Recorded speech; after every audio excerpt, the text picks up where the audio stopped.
Mr. Secretary, my question is about the Volcker rule. Like you, I was pleased to see that the regulators finally came out with a rule. I agree with you. I think that it is strong and comprehensive. I am, however, concerned by the explicit exemption for proprietary trading with respect to sovereign bonds.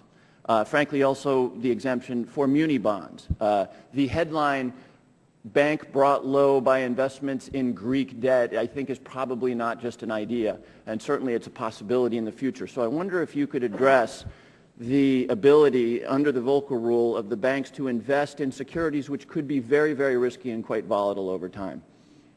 Congressman, obviously our initial core concern was the treatment of U.S. Treasuries, and issues arose particularly with regard to the impact that the rule would have on banks with relationships with other foreign nationals and their sovereign debt.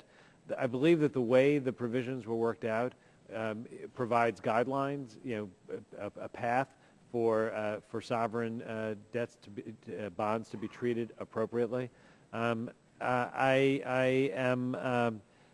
think if you look at the structure of the rule, it's clear that there is accountability at the level of the CEO to come up with a plan for implementing these rules in a way that's consistent with the statute and the risks that are being undertaken.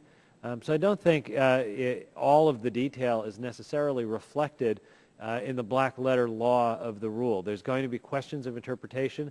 It was deliberately left to be worked out by the regulators and the firms to reach a balance so that we don't shut down a very important sovereign market, including the market for U.S. Treasuries. So it's something we'll continue to work on with this committee and with the regulators.